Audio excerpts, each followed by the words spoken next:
Gil Rubler. I'm here with Central Union High School District Board candidate Maria Peinado. Share about yourself, and then we'll go from there. Okay, so thank you again, Gil. Thank you for giving me this space to be able to kind of share why I'm running, the fact that I'm running. So my name is Maria Peinado. I was raised in Brawley, actually born in Mexicali. When I was 2 years old, my father brought us over and we were raised in Brawley. And then after graduating high school, I went straight to college, to UCSD. And after graduating UCSD, I stayed in San Diego for maybe a year or so doing internships, but the Valley called me back. Valley is home. The Valley is where I feel comfortable, where I grew up, and so I decided to come home. And I just started working. I've been working for the County of Imperial for over 20 years. I've been in public health most of those years, so I really have a strong background in public health. So I'm running for the Central Union High School District for trustee. It's the first time I run for public office. This is a new experience for me. It's definitely different. So I'm used to, even though I'm a public information officer, I'm really used to kind of like the behind the scenes type of work, setting up, organizing events, working on messaging. So this is kind of a new experience for me, but I'm really enjoying it. It's a really busy time. There's a lot of stuff going on with, the pandemic. And then, I went back to school, so I'm finishing my master's degree right now. And then on top of this, I'm managing the campaign, but it's fine. I'm managing it. It makes for a pretty exciting time right now. So I just want to be able to share why I'm running with the public. Awesome. Yeah, going back to, like you said, working with the public health, right now more than ever, information, things are happening so fast. The relationship between our schools and our public health departments is very vital, not just in the relationship aspect, but like the informational aspect. Obviously, there's a line between the different roles, right? If and when elected, but you bring that perspective, not just the relationships and the networks, but that perspective, especially right now, as we're distance learning, it's all tied together. I think that's a huge benefit of you being on that, being a candidate and possibly being elected to that board. You also, I know we had talked in the past about the role of the voice of a parent. Could you share more about that? Right, and so I believe very strongly that you need a parent voice on a school board, and especially a parent who actually has children in the district or family in the district or a recent graduate from the district. And so my case is I have a recent graduate from the Central Union High School District from Southwest High School, who was very involved academically, who was very involved in extracurriculars. We were heavily involved in the music and performing arts. So we were right there with the fundraising, supporting the teachers with our events. I was made member of the school site council for a year at Southwest High School. So that experience is really going to inform my decisions about what's working and maybe what's not working so well. So I believe that I need to share that experience, as a parent. I'm not an educator. I don't have a background in education. I don't have a background as an administrator, but I have a background and experience of a parent who was involved. And, there used to be parent meetings where it was me and one other parent who would show up. But we made time because it was that important for us. We felt that we needed to be involved. And I think more importantly, I bring the perspective of a parent who's familiar with special education. Over the past 20 years or 15 years, I probably attended close to 25 IEP meetings, individual education plan. So I didn't learn it in a classroom. I learned it as a personal experience. And I did my research, and I attended national conferences, and I joined the Council of Parents, Attorneys, and Advocates, which is a national organization advocating for students with special needs. So I believe that that is a big asset that I'm going to bring to the table. When we're making decisions about the budget and how much to allocate to staffing, especially those working with special education students, I will be able to use that experience that I've lived and my child live, to be able to make decisions about what our priorities are. Yeah, that's amazing. I mean, my whole campaign when I ran was I'm just a parent. You bring so much more than that. I think that's. I also, you talked about, I said the networks you professionally, but also in the community. You shared upon it right now. You also work with Mana. You've been very heavily involved in the community. I mean, empowering our youth. You actually reviving Ophelia. I have that book on my. Yes, I read yes, that because of you. It gave me yes, so much perspective. You're constantly learning. You're constantly not just learning, but sharing what you learned with others, and I can attest right, to that. yeah. I So mean, yeah, go if you like. Yeah, take it So away. let me tell you what that is about. So my father was a bracero. He was a bracero worker. That's how he came to the United States in the 1950s as a bracero. He returned to Mexicali, and then he brought us all over. He brought us back when we were young. So we were low income. It was just my dad's pay, and my mom was a stay-at-home mom, and so we didn't have very much. So my outlet was a library. I got lost in books, and I learned how to read very young. And so that's where kind of the world opened up to me in books. And ultimately, that really informed a lot of my experience in school. I just fell into school. I liked the academics. I read at a very early age. I wrote well since I was little. And so that ultimately helped me get into UCSD straight out of high school. I was the first person in my family to go to a four-year university. Back then, I didn't know what that was. I just applied to the university, but I had no one to kind of guide me. And so I used that experience to really help first generation college students now, because I know how important that is. I know how of a complicated experience that is. When your parents haven't gone to college and they don't know what that application process is like, and applying for financial aid. And I mean, it is a completely different process than what we went through when we were in high school. And so that is why I'm really involved. That's a passion for me, to assist those first generation college students so that I can make that experience a little bit better for them, because I know how much of a challenge it was for me. I mean, I made it, and sometimes I don't know how I made it. But it was really, the counselors who were helping me, the teachers who were helping me, my family members who were helping me.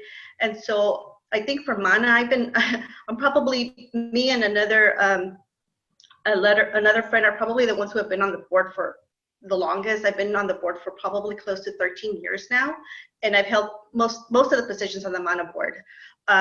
But I believe that the position that I felt closest to was scholarship coordinator. I was a scholarship coordinator for 2 terms, and that project is very dear to my heart. Over the years, Mana the Imperial Valley has raised over $100,000 in scholarships for local youth.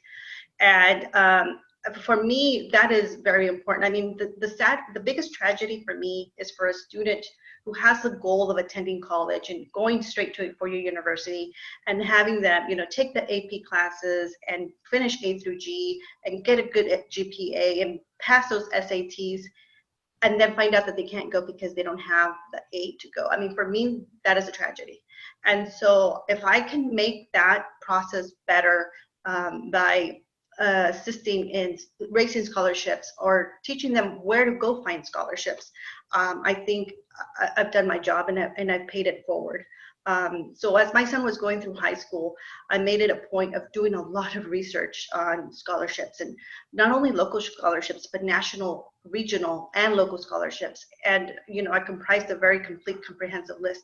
And I will share that with whoever wants it and whoever needs it, because, I did the work, and if you can use it, so be it. So, I mean, I really like to share that, pay it forward. If I struggled, I don't want the next person to struggle. I want to be able to help the next person who's coming along.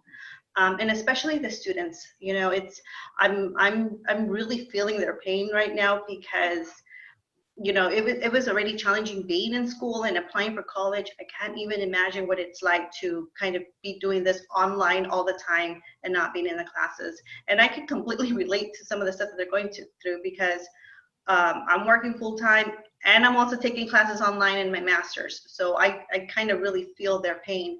But I'm all about supporting local youth, and I'm also especially about supporting special needs students who want to go to college, because I know there's for some reason people believe that students with special needs are going to go straight to a job. They're not. They're only going to work with their hands, and that is definitely not the case. As long as the students with special needs and those who are in special education can attend college, they can complete A through F requirements, and they can be successful in college. And we need to include them in extracurricular. We need to include them in the AP classes and support those efforts. And one of the Jaime Escalante, I'm a big fan of Jaime Escalante, and one of his quotes is, don't ask if they can learn, ask how do they learn best. So I think ultimately that is something that we should all kind of keep in our hand, that it's not, everyone doesn't learn the same, but that doesn't mean that they cannot learn the material. Yeah, no, I know you're like I said, your first time running, but it makes sense, right? When you break it down, I think, you know, I brought up your networks with professionally and then Mana, because during this pandemic, we all need each other. Organizations, I've been reaching out to others. Hey, I need help. And you bring that, these networks that are going to immediately benefit your board, your district, and thus benefit who matters the most. And that's our students. And so that's why I really wanted to have you on, because you have so much to offer. And I know there's even more, right? You've talked about inclusion and equity. If you want to share on that as well. Sure. So another project or another passion that I have is support for the music and the performing arts. I was involved in band when I was in high school, and I enjoyed it. And I think it also opened up a whole different world for me. You never stop learning with music. It's like learning another language. So my son kind of inherited that. He loved music, and it was really interesting because which students are musically inclined from very young. And it's very interesting because when he was in preschool, he got the award of most likely to be a musician when he was 5 years old. And so that was very telling. So he ultimately picked up the violin and got involved in orchestra because he really wanted to play in mariachi. But he was too young at that point. And so they said, learn how to play a violin and you go through orchestra, learn how to read music well, and then you could maybe join a mariachi. So he went through the orchestra program at Southwest High School. And then Southwest High School opened up a mariachi program their senior year. So he went into that right away. He ultimately attended a Cal State University, who this year started a mariachi program. So he's joined that. So he's really evolved in the music. And I think that really helped him academically as well. And so one of the concerns that I have was that in the orchestra program, there was maybe one student who was special needs in the whole orchestra program. And for me, research has shown that music is therapeutic, and especially for students with special needs. So we really need to do a better job of supporting students with special education into music programs, into chorus, into orchestra, into mariachi, into dance, all of those programs. We need to definitely include all students because I think it'll benefit the school and it'll benefit those students academically. And sometimes that's the only kind of niche that they need to excel. So I believe in opening those programs even more to students who have special needs, who are special education. And I think we can do more. I think the performing arts are very alive and well in Imperial County, but we need to spread that reach. One of the programs that we have in Imperial County is the Ivy Symphony. I think it's a gem at Imperial Valley College, and I wish we could do more in coordination with the schools and linking the schools with Ivy Symphony. Another project that I think would be fantastic if our schools could somehow link up with the Youth Symphony in Mexicali. Mexicali has a youth symphony that is like 300 strong, and they're all youth, they're all children. And we have one of the best high school orchestras in the nation at Southwest High School, which is under the direction of Dr. Bussey. I mean, they've won competitions in Chicago, in New York, they've traveled. And so if there would be a way to link those that youth symphony and our orchestra together, I think it would be phenomenal. So those are the kind of out of the box projects and out of the box activities that I think we need to pursue. And I mean, what an experience that would be for our students, you know, to do some type of a binational concert. I mean, it would be a learning experience for Mexicali and for Imperial County. Yeah, oh yeah, and not only that, like, so not only do you bring these ideas, but you would know you would know who to contact, right? They said, you know, you would know, you have those networks, you have those connections, you have those contacts built from within the community, and allows you to have this vision. I mean, that is, I didn't even know about you know, some of the mariachi program at Southwest right now, you know, working with symphony, right, and they're working binationally, and that just doesn't benefit students of your district. That benefits the entire valley. That benefits students in Brawley, students in Calexico, and that collaboration. And yeah, that is, you're right, because not only just music and arts, they also just give a voice. You know, it builds a talent, but also, you said that niche, right? That niche to just an individual to explode with growth and to fulfill their potential. And you're right. You know, we kind of have a youth cinema project in Brawley at the junior high, and you know, and Edward James Olmos, you know, we heard him speak, and he said, you know, we're not trying to make the next big star. We're trying to give voice to our students. You know, that's what matters. Just, and like you said, that music and arts, there's some kids who can't express themselves or just don't know how. And sometimes they have to do it through another means.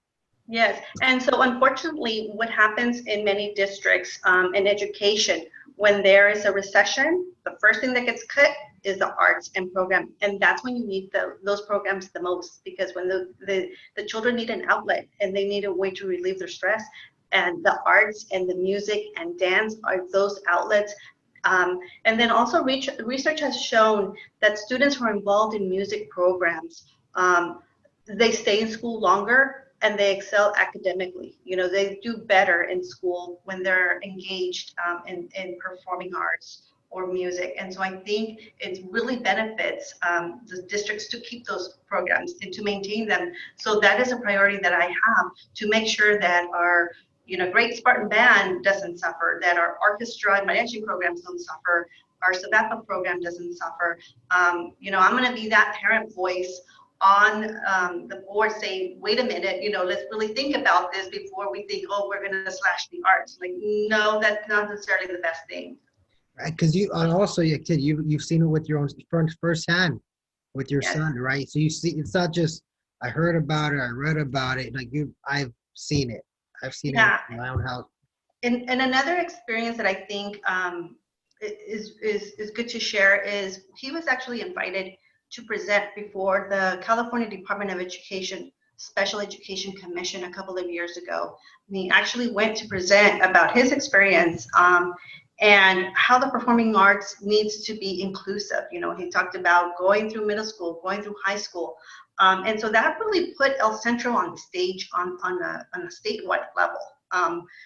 And for him, I mean, he was a junior in high school and he got to present in front of the California Department of Education. I don't think I would have ever been able to do that. I think I was more nervous than he was. But that for me was a very a moving moment. And I thought, this is where we need to be. You know, I need to be at the table when we set policy to make sure that the arts are maintained and they are alive and well in our district. Awesome. Well, thank you. I think we covered. I mean, and that was, anything else you'd like to share?